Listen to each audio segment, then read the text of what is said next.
Rihan sa lahat, sa makapangyarihang pangalan ni Jesus, sa pangadalangin namin kagalang-galang at minamahal na Pastor Ruel D. Estrada Almeida, ang iyong propeta sa rin kapanahunan, sa oras tumahal Pinon, sa aking pagdadala ng balaminsay, ikaw Diyos magbigay sa akin ng karunungan at maglangis. Buksan mo, Diyos, ang pangunawa, ang bawat isang narito. Hipuin mo, mahal na Panginoon, kanilang mga puso. Ipaunawa mo sa kanilang Ebanghelyo yung kaligtasan. Sagadang akin kung magagawa at sa iyong dakilang pangalan na sinasaway, demonyo ng hadlang at paglangan lumayas sa aming kaligtasan. In Jesus' name. Praise the Lord. Hallelujah. Everybody say, praise the Lord. Praise the Lord. Hallelujah.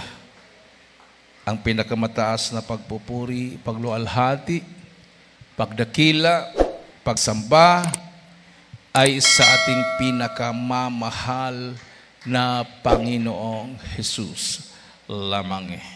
And we give double respect and honor to our beloved parents in the Lord, and we cherish the blessed memories, preachings, and teachings of our dearly beloved and honorable evangelist, Pastor Ruel D. Estrada Almeida, and our dearly beloved and honorable assistant pastor, Lina Comon Almeida. And I also greet the beloved Almeida family, sa inyong lahat, minamahal mga kapatiran, sa ating mga beloved viewers, sa aking mga kasamang mga manggagawa at mga ngaral, to our beloved visitors, magandang tanghali na po sa lahat.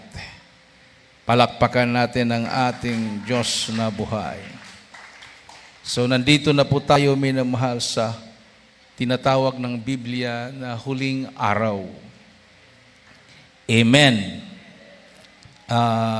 Kahapon, minamahal, mayroon pong tumawag sa akin. Isa po siyang Amerikano, nakatira sa Casa Grande, Arizona, USA. Ayaw po siya magpa-mention sa pangalan niya. Sabi niya, minamahal, na amazed daw siya dahil yung mga preaching natin, yung mga preaching ko, ay tinatranslate niya sa English kasi mayroon na pong AI ngayon, Artificial Intelligence. So maunawaan na po nila yung kahit magtagalog ka, i-translate lang nila yon. Isa po siyang computer expert. 30 years na nagtrabaho sa Google, sa Intel, at iba pang mga malalaking computer company sa Arizona. 30 years siya. At sabi niya, na-amaze daw siya, minamahal, doon sa sinabi ko na darating ang panahon na kahit ang mga pag-preach sa Word of God, artificial intelligence na. Yung binanggit ko na pag-robot na ang mag-preach, walang puso yan, walang Holy Spirit. Ibig sabihin, nagdala siya ng salita ng Diyos, pero yung robot, walang Diyos. Sabi niya, nagulat daw siya dahil bakit ko daw alam na darating yung panahon na yan, minamahal. Sabi niya, 4 to 5 years, ang human intelligence ay ma-overcome o malagpasan ng artificial intelligence. 4 to 5 years from now. So, ang nagsalita ay isa pong computer expert. Nagtatrabaho sa AI. Yun to trabaho niya. So, 4 hanggang 5 taon mula ngayon, ang human intelligence ay malagpasan ng artificial intelligence. So, malapit na. Amen. Everybody say, praise the Lord. At sabi niya, 80% sa buong mundo na populasyon ay ignorante about artificial intelligence. Akala nila ito ay nakakatulong. Sa bagay, sabi niya, parang nakakatulong nga. Kasi kung mayroon ka mga research, Hindi ka na magbasa-basa ng libro, i-click mo lang, nandiyan na kaagad yung information. Pero behind sa ganon, mayroon talaga mangyayari na magulat na lang ang mga tao na ganito pala ang plano. Imagine, yung mga doktor, mga robot na. So paano ka i-diagnose? Alam, magkausapin mo yung robot. So ibig sabihin, mayroong ilalagay sa tao na kayang basahin ng robot at mag-flash doon sa computer screen kung anong sakit mayroong ka. So yan na yung lumalabas na mayroong ilalagay na microchip sa utak ng tao para makipag-communicate na siya sa robot. So yan na po yung paghari ng Antikristo. Amen. Everybody say praise the Lord. So sabi niya sa akin, I will kung may convenient time daw ako, anytime, pwede akong tumawag sa kanya. Tuturuan niya ako sa mga secret about artificial intelligence. Libre, sabi niya. Total, matanda na daw siya. Anuhin pa niya yon. So, para ma-aware tayo. Kasi hindi naman daw niya ito pwedeng ituro isa-isa sa populasyon sa buong mundo, minamahal. So, unti-unti tayong kinokontrol. Hindi ba nyo napapansin? Sa cellphone pa lang, addicted na tayo. We are controlled already. Aywan ko lang kung paano tayo anong tawag nun? Kasi nakagapos na eh. Paano makaalpas? Kasi karamihan ng mga tao ngayon, makikita mo, nakayuko yan, cellphone lang hawak yan. No? Kahit sa kalsada, kahit sa mall, kahit saan ka magpunta, sa mga beaches, kahit sa mga bundok, mga aita, may cellphone na rin. Magugulat ka. Nag-games na rin yung mga aita. So, kasi may signal doon eh. May Starlink doon sa mga kabundukan. So talagang kinokontrol na, kinokondisyon na yung mind natin. Ang aalisin kasi ng demonyo, yung paghahanda mo sa pagbabalik ng mahal na Panginoon. Everybody say, praise the Lord. Katotohanan po yan, minamahal. Marami na pong mga mananampalataya na hindi man sila drug addict, but they are addicted to artificial intelligence. No? Aywan ko lang kung totoong matalino yung mga cum laude ngayon o mga summa cum laude. Kasi noong unang panahon kami, nung nag-aaral kami, talagang magbasa ka talaga. Sabi nga, magsunog ka talaga ng kilay. Ano bang ibig sabihin ng magsunog ng kilay? Kasi noong unang panahon, ang ginagamit paggabi ay lampara. Habang nag-i-study ka dahil mayroong final exam kinabukasan, nakatulog ka, yung mata mo, yung kilay mo nailapit na pala sa apoy ng yung lampara, di ba? Tapos maggulat ka nilang nangamoy na yung kilay mo, nasunog na. So sabi nila, ayan, first honor yan kasi nagsusunog ng kilay yan. Ngayon, hindi na kailangan magsunog ng kilay. May kuryente na eh. Amen. May AI na. Isang pindot lang, nandyan na. Ang gusto mong malaman, nandyan na. Napaka-high-tech. Dati talagang show your solution pag mag-compute ng algebra, mathematics, mahabang mga numbers, talagang papawisan ka pag wala kang calculator. Kuminsan pa, bawal pang calculator. Pero ngayon, wala na. Ewan ko lang kung marunong yan sila mag-solve ng kamay-kamay. No, nasanay na eh. So, kahit sa spiritual, pinapasok na nila yan. Dahil sabi ko nga kanina, para ilayo ang puso ng tao sa paghahanda sa pagbabalik ng mahal na Panginoon. Everybody say, praise the Lord. Palakpakan po natin ng malakas na palakpak ating mahal na Panginoon. O sino bang nakahanda nung dumating yung lindol sa Myanmar at Thailand? No? Libo-libo ang patay. Di ba? Siguro yung iba noon, nakaharap sa computer, yumanig yung building at na-collapse, patay. Walang nakapaghanda noon. At sabi dito sa Matthew, from the book of St. Matthew chapter 24, verses 29 up to 31, ating pong basahin.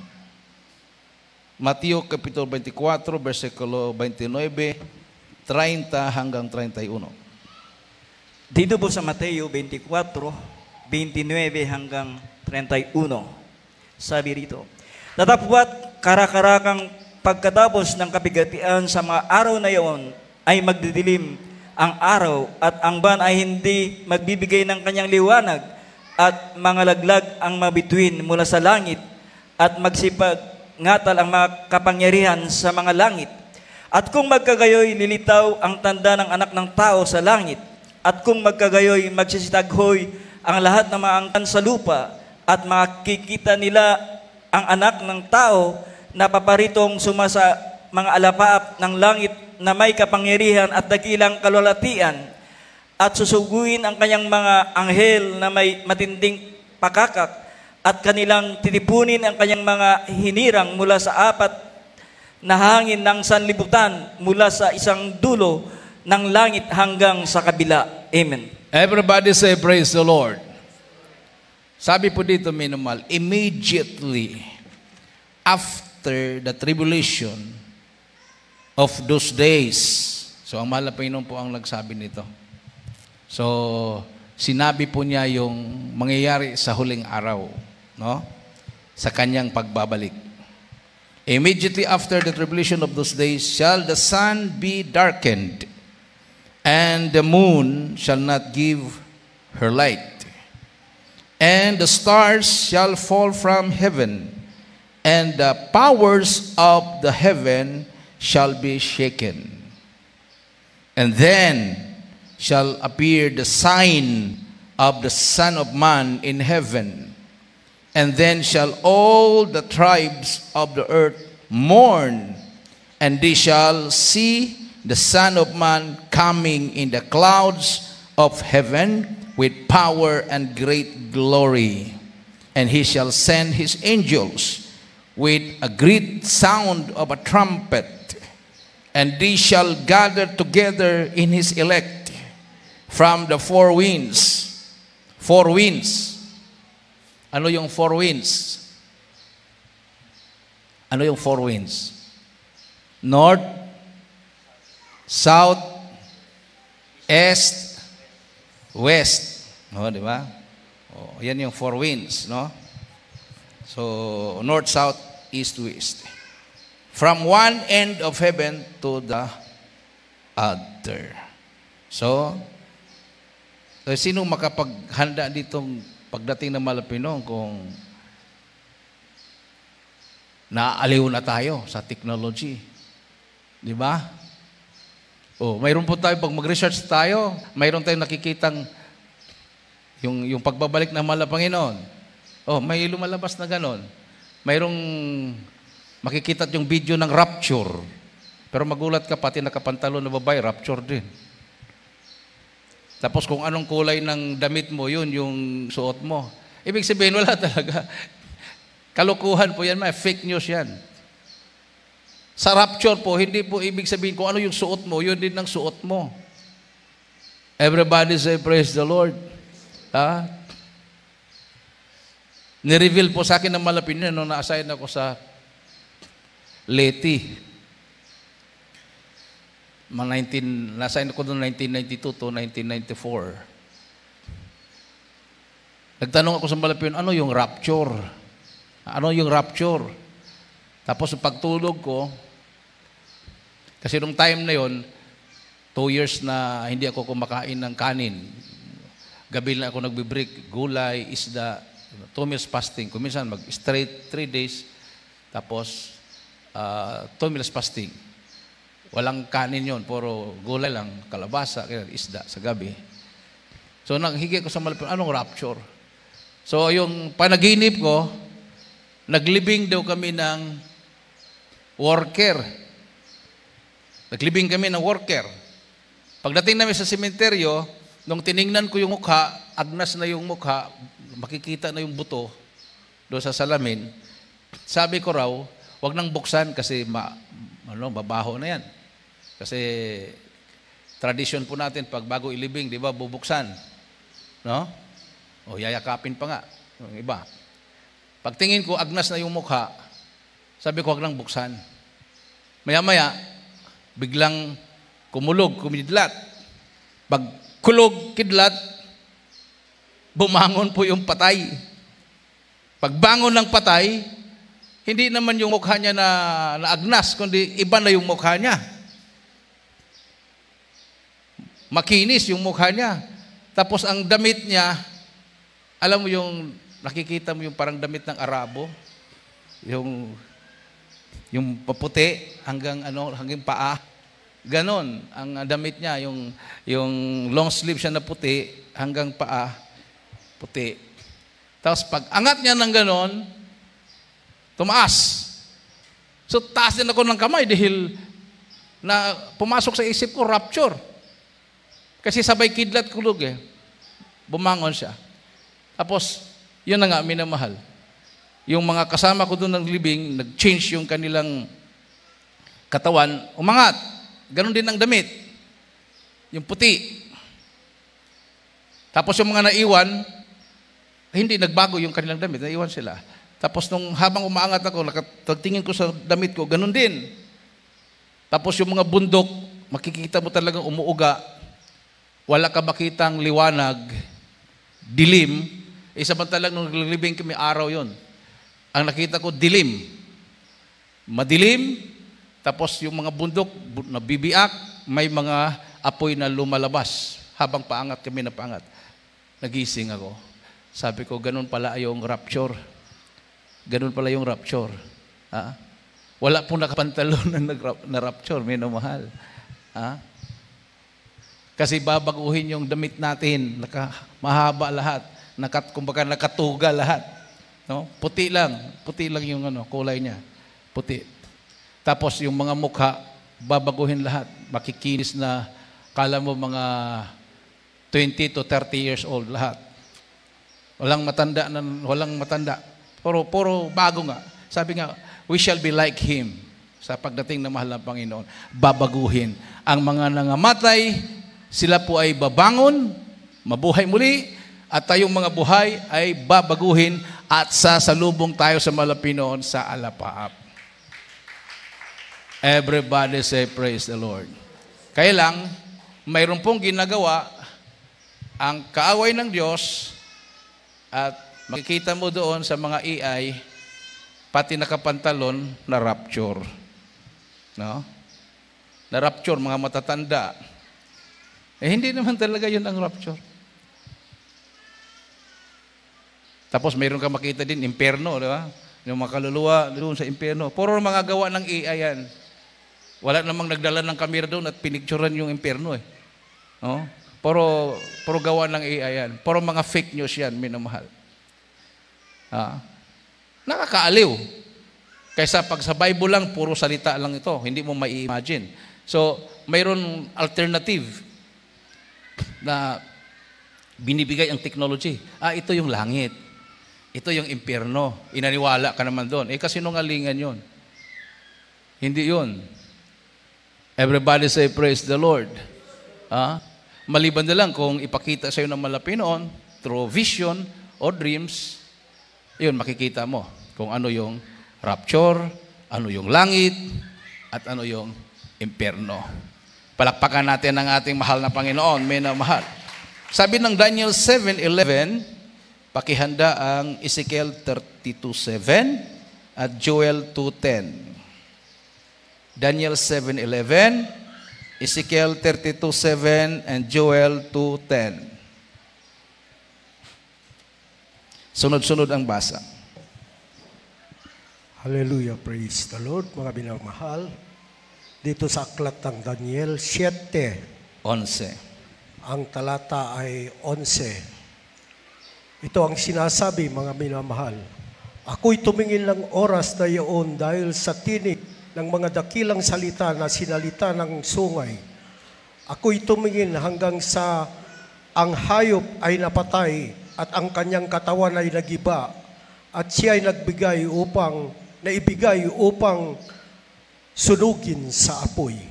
Ezekiel 32:7, pakihandang Joel 2:10. Dito po sa aklat ng Ezekiel, Kapitulo 32, versikulo 7, ganito po ang sinasabi.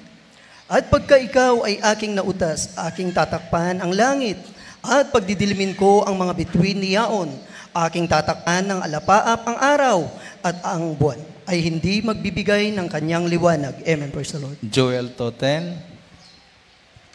Dito po sa Joel 2, ang talatay 10. Ang lupa ay nayanig sa harap nila, ang langit ay nanginig, ang araw at ang buwan ay nagdidilim, at tinitigil ng mga bituin ng kanilang kislap. Amen. Palakpakan natin ang ating mahal na Panginoon. Everybody say praise the Lord. So, sabi nga, pagpaparito ng mahal na Panginoon, hindi po yan minamahal. Araw ng kagalakan. Araw ng tinatawag na kakilakilabot na araw. Kakilakilabot na araw. Yung unang pagparito, yun. Araw ng kagalakan yun. Dahil yung first coming ng ating mahal na Panginoon, yung unang pagparito, siya ay nagkatawang tao, binuksan ang pintuan ng kalangitan para sa lahat. Yun yung tinatawag na grace period. Amen. Ang ikalawang pagparito niya, minamahal, i-close na po yung pintuan. Hindi na grace period yan. Hindi na po panahon ng grasya. Panahon na po ng disgrasya yan. Pag maiwan ka sa rapture, pag hindi ka naniniwala sa Diyos, hindi ka naglilingkod sa Diyos, disgrasya ang abutin mo.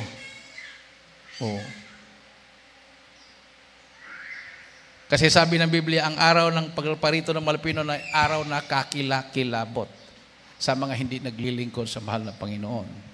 Dahil mga naglilingkod sa Diyos, bobuhayin muli.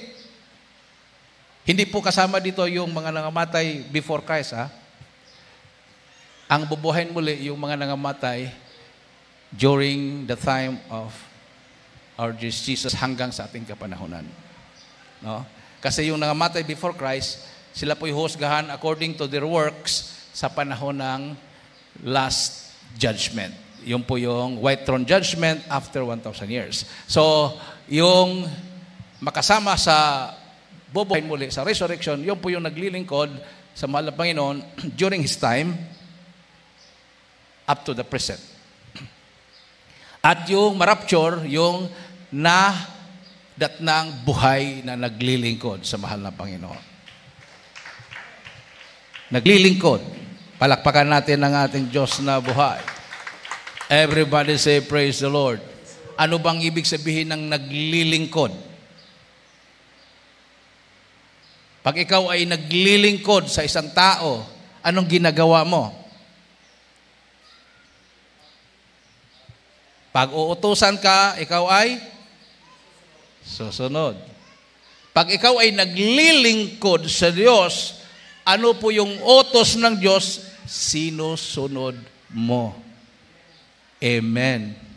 Hindi po yung ang Diyos ang sumusunod sa iyo. Hindi po yun. Tayo po ang sumusunod sa Kanyang mga utos. Palakpakan natin ang ating mahal na Panginoon. No? Parang naglilingkod nga sa tao, kung sino yung pinaglilingkuran mo, kung ano yung iutos niya, sundin mo. Hindi yung amo mo ang susunod sa iyo. Pwede ba 'yon? Hindi, di ba? O, hindi, ang amo lang naglilingkod sa iyo. So, susundin natin mga utos ng mahal na Panginoon. So, ang mga tao ba sumusunod? Basta kampante na sila, mayroon silang relihiyon. Yung relihiyon, virtue lang yan eh. Religion is a virtue. Pag may Holy Spirit ka, mayroon kang totoong relihiyon.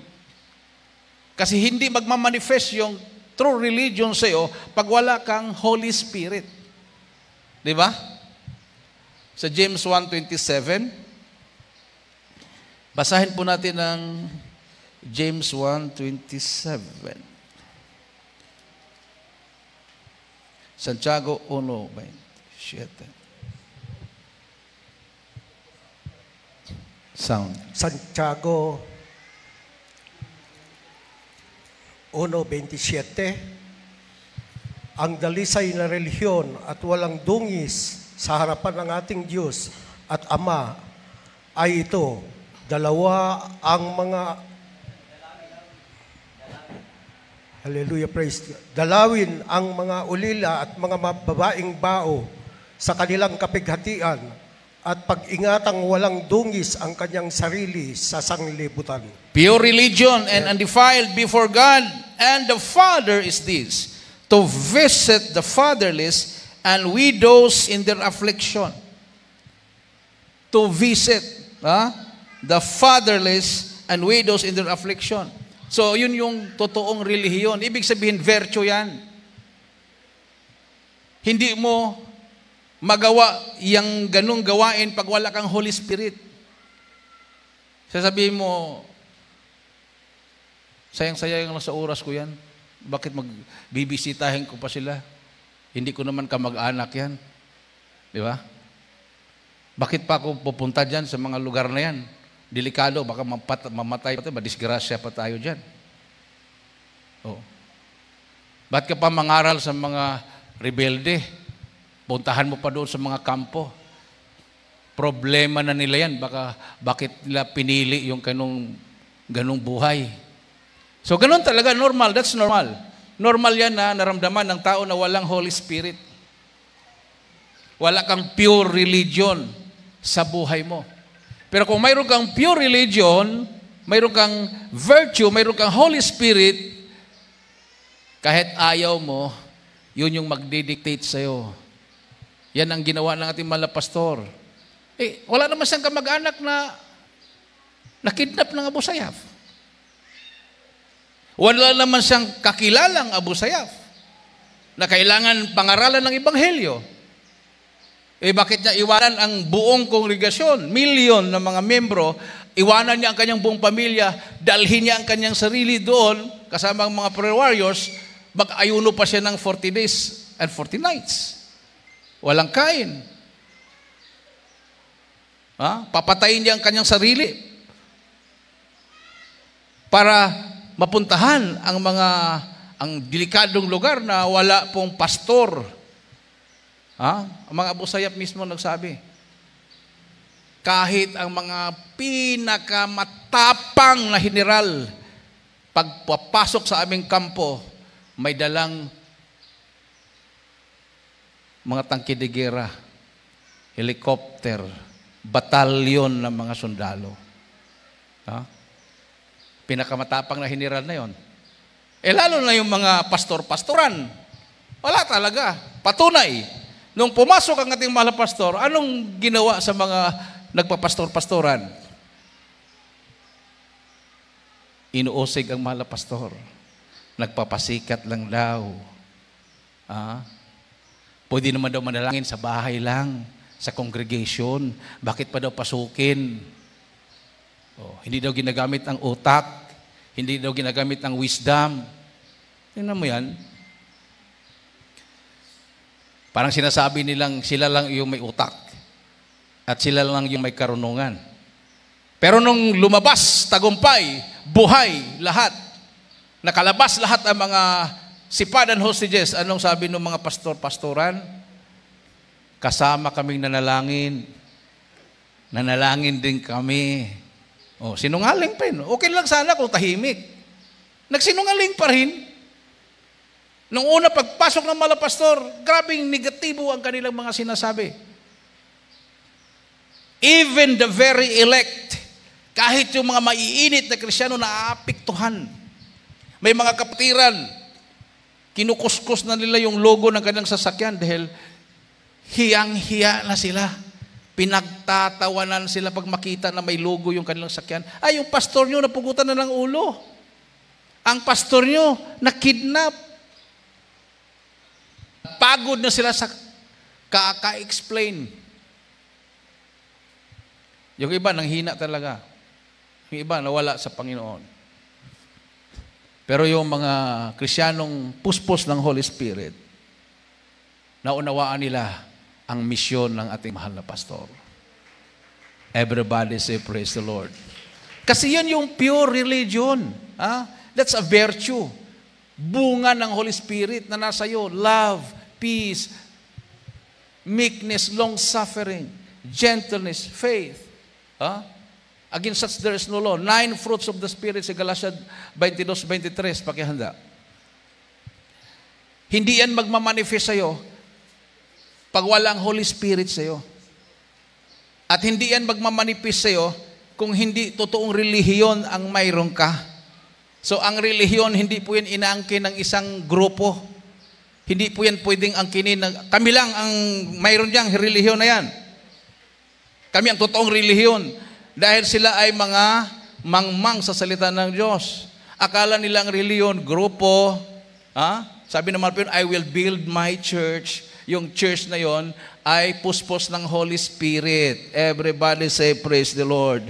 Hindi po mga sabungero, hindi po mga drug addict, hindi po mamatay tao, hindi po nagmumura, hindi po bakla, hindi po tumboy. Sila po ay dati bakla, dati tumboy, dati nagmumura, dati sabungero, dati drug addict, binago ng mahal na Panginoon. Dahil pumasok sa kanilang puso ang Holy Spirit. Basahin po natin. Galatia Kapitulo 5, versikulo 22 hanggang 23. Sound.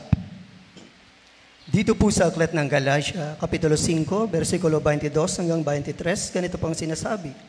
Datapwat ang bunga ng Espiritu ay pag-ibig, katuwaan, kapayapaan, pagpapainhod, kagandahang loob, kabutihang pagtatapat, kaamuan, pagpipigil, laban sa mga gayong bagay ay walang kautusan. Amen, praise the Lord. Laban sa ganung bagay ay walang kautusan. Pag nagmamanifest yan sa'yo, handa ka na. Nasa iyo ang tunay na relihiyon.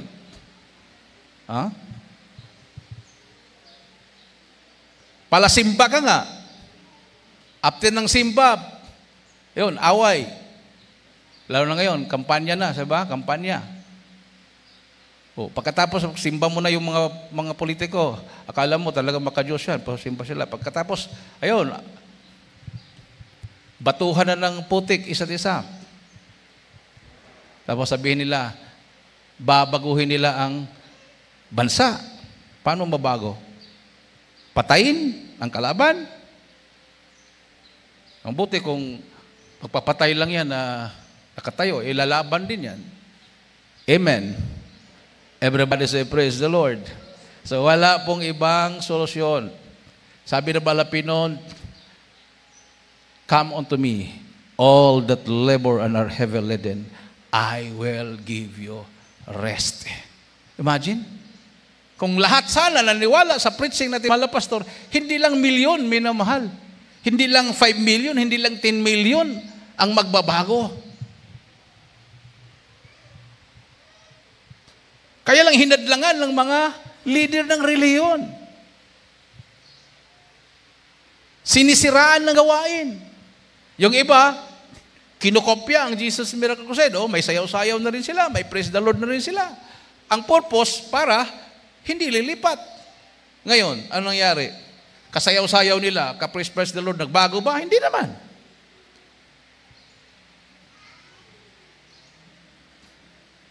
Kung hinayaan na lang sana, di payapa ang Pilipinas. Amen. Everybody say, praise the Lord. Pagpasok natin mga pastor sa kampo ng Abu Sayyaf, sana ang yung mga pastor na hindi kaya nilang gawin yon, nag-back up prayer. Hindi magsalita ng against. So, tayo nga, hindi natin makaya yan. Bakit natin sila sirain? O mag-ayuno tayo, kahit 2 meals lang. Kahit 1 day 1 eat lang. Malaking bagay na po yan. Ha? Kung lahat ng mga Pilipino mag 1 day 1 eat, ay hindi tataas ang presyo ng bigas. Kasi yung isang sakong bigas na maubos mo ng isang buwan, 3 buwan bago maubos. Maraming stock. Hindi. Lalo na uso yung only rice, unlimited, ay talaga namang hindi tatayo na hindi makaubos ng 3 kaldero. Maya-maya, yun, may sakit na, may karamdaman na. So, tayo lang din ang magdusa dyan. So, kung lahat ang mag-control, amen. Kasi gagawa sila ng senaryo na naubos na yung bigas, mag-panic buying na yung mga tao. Pag panic buying, tataas na ang presyo. Pinag-aralan po namin yan. Sa kurso ko na agribusiness management, mayroon pong law of supply and demand. Nung napunta kami sa Dinapigi, yung tag 400 ang kilo ng yellowfin. Alam niyo yung yellowfin, yung isda? Yellowfin. Yung tag 400 dito, 100 lang doon ang kilo. Tsaka mura naman. Wala kasi silang kuryente. Wala silang refrigerator, wala silang freezer. So, pag hindi nila ibigay ng tag 100 ang kilo, babaho na yung kanilang isda. So, kasi wala na sir, alas 5 na sir, magsara na kami, 100 ang kilo. Mayroon ng kuryente, may freezer na, ilalagay lang yun pag hindi mabinta, di ba? Kinabukasan, tag 300 ngayon, hindi nabinta, kinabukasan, tag 400 na. Bakit tag 400 na? May kuryente kasi napatong na yung napatong na yung kasi pinipreser. Naipatong na yung kuryente diyan. Habang tumatagal, lalong nagmamahal. Di ba ganon? So, kuminsan ang technology hindi nakakatulong. Yun yung nagiging dahilan kung bakit nagtaasan lahat ang mga presyo. Kasi pwede nang ma-preserve. Pwede nang ma-preserve. Yung mga pagkain, pwede nang ma-preserve. Gustong-gusto pa naman natin yung mga preserve. Ayaw na natin yung mga luto ni nanay, luto ni ate. Gusto natin yung fast food. Doon naman tayo magkaroon ng mga madaliang sakit. So, madarating talagang panahon, magbabalik tayo sa pinaka-basic. Paghandaan po natin yan. Kasi nandito tayo sa northernmost regions. Kung ano yung nakikita natin sa telebisyon, sa mga Facebook, sa mga YouTube, na nangyari sa Palestine, sa Gaza, na nag-aagawan sila ng tinapa doon, harina, o ano pa yung pinag-aagawan nila, darating din yan. Yung nangyari sa Ukraine, darating din sa atin yan pag magkagera. Yung may mga sasakyan, hindi mo na magamit yan dahil sarado na yung mga gasoline station. So, ang mga tao, takbuhan na yan dahil dito ang gira sa northernmost. Takbuhan na yan sa Manila. Sa Manila naman, magkagulo na rin doon, mag-overpopulation. Paroon, paparito. Pero ang mga anak ng Diyos, alam natin, sinyales lang po yan na malapit na ang pagbabalik ng mahal na Panginoon. Amen. Huwag po tayong mataranta. Lalo po tayong magpakainit. Everybody say, praise the Lord. Wala na pong kasunod na henerasyon na babalikan ng mahal na Panginoon. Tayo po ang tinutukoy ng mahal na Panginoon. Inihanda ng mahal na Panginoon. Ang Diyos ay naghirang ng kanyang pastor, propeta sa uling kapanahunan para ihanda ang iglesia sa kanyang pagparito. Amen. Awitan po natin ang ating mahal na Panginoon, minamahal. Hallelujah. So instead na manlupay-pay tayo, lalo tayong magpakatatag. Nandito na tayo sa huling araw. Sabi nga ng isang computer expert, 30 years nagtrabaho sa artificial intelligence, AI. 4 to 5 years mula ngayon, ang human intelligence ay mauungasan o malampasan ng artificial intelligence. Magugulat na lang tayo. Yung nagbabantay sa mga mall, yung mga sikyo doon, robot na. Hindi na tao. Anong ibig sabihin ng robot? Parang tao, pero hindi totoong tao. Pwede computer. Di ba? Sa ibang mga lugar, iganon mo lang yung card mo, bukas yung pintuan. Wala nang security guard nagbantay. Ganon din ang mga airport. Wala nang immigration officer na magtanong-tanong sa'yo kung may asawa ka ba, anong purpose mo punta doon. Basta kompleto ka ng papers, i-scan lang yan doon sa computer. Pag magbukas yung pintuan, pinagpala ka. Pag hindi magbukas, ibig sabihin, mayroong problema. No? May problema. Kapatiran doon sa Tugigaraw, nag-exit kami sa China. Nagsombrero siya. Yung sombrero na mayroong gano'n dito. Pinayuko niya yung sombrero. Pagpasok, nauna ako sa kanya. Pagpasok niya, hinarang siya ng immigration. Wait.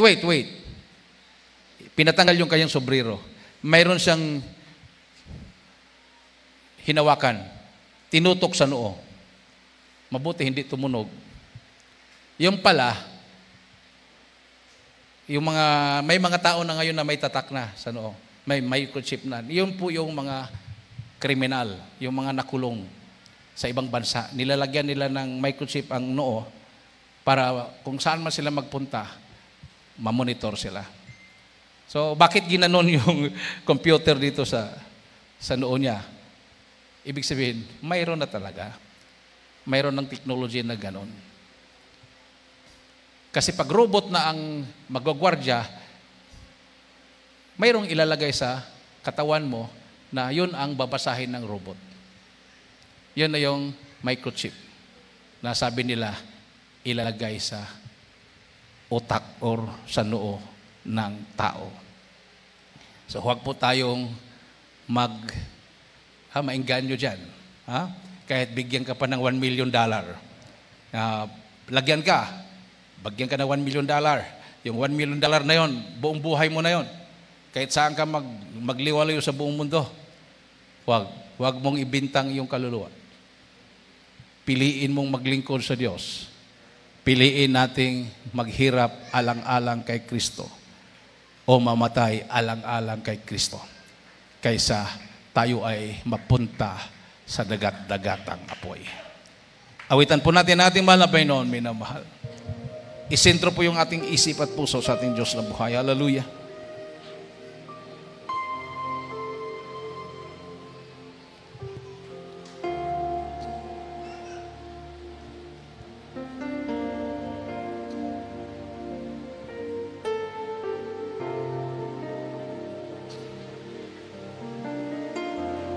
Hallelujah.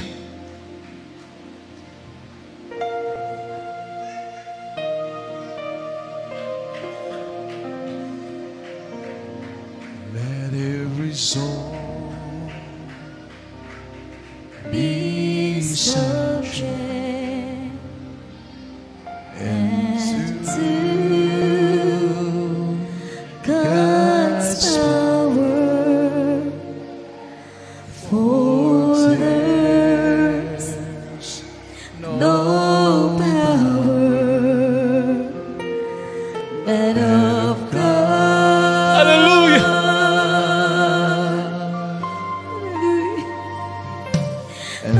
His glory be proclaimed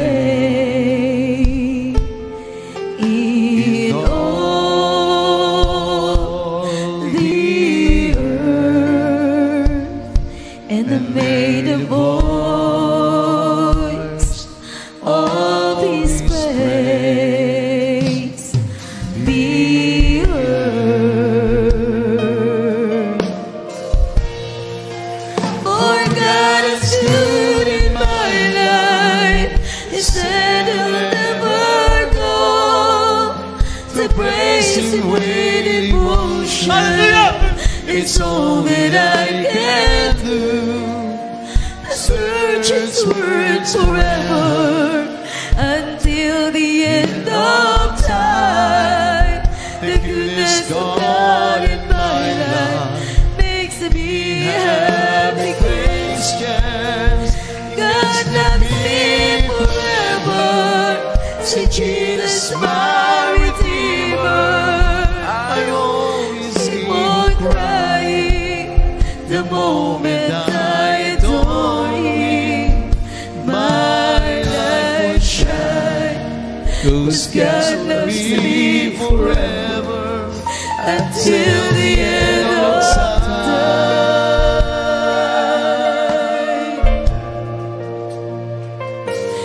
God has prepared a place in heaven for His true and faithful servants, where there's no sorrow nor pain, but happiness.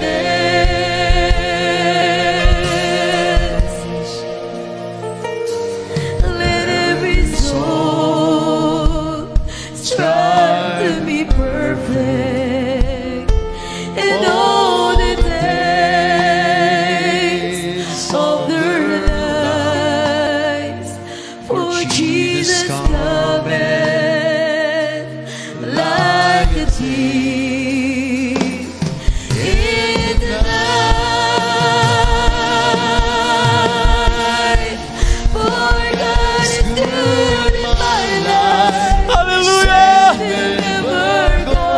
Nasa ating kalagitnaan ng presensya ng malabay na isentro po ating puso't isipan sa ating Diyos na buhay. Hallelujah! Hallelujah! Praise the Lord! Hallelujah! Hallelujah! Until the end of time, the goodness of God in my life makes me happy Christian. God loves me forever. Hallelujah! Hallelujah! I always keep on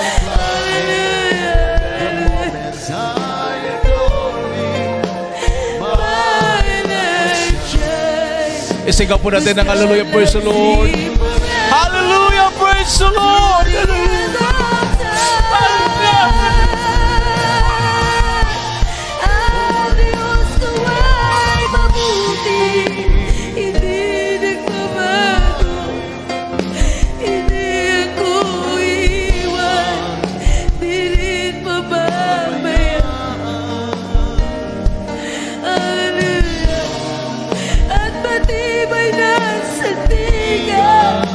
Ang iyong kalwa na tiyan.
Hallelujah. Hallelujah. Hallelujah. Praise the Lord. Praise the Lord. Praise the Lord. Hallelujah. Hallelujah. Para po sa ating mga viewers, mayroon po kayong kasama dyan na hindi pa tumanggap sa Malapinon, ilapit nyo sa Malapinon. Minamahal. Ang kaligtasan ay ngayon. Now is the day of salvation. Hindi po bukas o sa sunod pang taon, minamahal. Salvation is the greatest matter of importance. Sumunod ka sa panalangin, mayroon pong 4 na reglamento, kaligtasan. Unang-una, panampalataya. Pangalawa, pagsisisi. Pangatlo, bautismo sa tubig sa pangalan ni Jesus. Pang-apat, bautismo sa Espiritu Santo. Yung una, pangalawa at pangatlo, yan po yung gagawin natin. Makamtan po natin ang panampalataya sa pakinig sa salita ng Diyos, magsisi at hanapin ang Jesus Miracle Crusade sa inyong lugar, magpabautismo kayo, kasama nyo ang buong pamilya sa pangalan ni Jesus. Sumuka sa panalangin, banggitin po yung tao sa puso. Mahal na Panginoong Jesus, maraming salamat sa Ebanghelyo na kaligtasan na aking napakinggan sa oras na ito. Mahal na Panginoon, patawarin mo ako sa lahat na aking managawang kasalanan. Ako po ay taos-puso na nagsisisi. Tinatanggap kita na aking personal na tagapagligtas. Panginoon, Diyos at Hari na aking buhay. Pumasok ka sa aking puso. Isulat mo aking pangalan sa aklat ng buhay, sa kalangitan. Iligtas mo ako sa aking mamahal sa buhay. Ako'y maglilingkod sa iyo mula ngayon hanggang sa iyong pagbabalik. In Jesus' name, I pray. Amen. Dahil kailangan Diyos sa mga parang sa lahat. Malapit sa lahat na tumanggap sa malapit bilang pero Panginoon tagapagligtas sa kanilang mga buhay. Patawarin mo sa kanilang mga kasalanan. Baguhin mo kanilang mga buhay. Gawin mo siyang tunay na Kristiyano. Isulat mo kanilang mga pangalan sa kanilang buhay. Iligtas mo sila sa kanilang mga sa buhay. In Jesus' name, I pray. Amen and amen. Praise the Lord. Ilagay po yung kanang kamay sa ulo, kaliwang kamay sa parte ng katawan na may karamdaman. Kung wala po kayong naramdamang sakit, itaas po ang inyong mga kamay, tayo po yung magkaisang manalangin. Hallelujah, hallelujah. Hallelujah, hallelujah. Praise the Lord, hallelujah. O dakil Ama Diyos na makapangyarihan sa lahat, aming pinakamamahal, Jesus. Minsan pa, Panginoon, humingi po kami ng kapatawaran sa mga kami nagkulang, nagkakamali, ano mga kami naisip, nagawa, nabanggit namin mga labi na hindi kaya-aya sa malapan. Patawarin mo na mahal, Panginoon. Sa panalangin namin kagalang-galang at binamahal na pastor, sumunod 10 panalangin ng kanyang buong pamilya, sama-sama namin sinasaway, demonyo ng karamdaman, sakit sa puso, high blood, diabetes, cancer, demons of sickness and diseases, vices, problems, unbelief and doubts, poverty, cast out, sickness, be healed. Be healed. Be healed right now in the name of Jesus. In Jesus' name, in Jesus' name. Hallelujah, in Jesus' name. Amen and amen. Praise the Lord. Hallelujah. Tumayo po tayong lahat. Bilang pasalamat sa ating mahal na Panginoon, itaas po natin ating 2 kamay at tumalon po tayo ng 3 beses. Sabay-sabay po nating isigaw sa malakas na tinig ang makapangyarihang salita ang hallelujah, praise the Lord. 3 times. Hallelujah, praise the Lord. Hallelujah, praise the Lord. Hallelujah. Praise the Lord. Everybody say praise the Lord. At tayo po'y dumako na po sa ating pong special offering and announcement at ating pong beloved brother Raymond Pastor.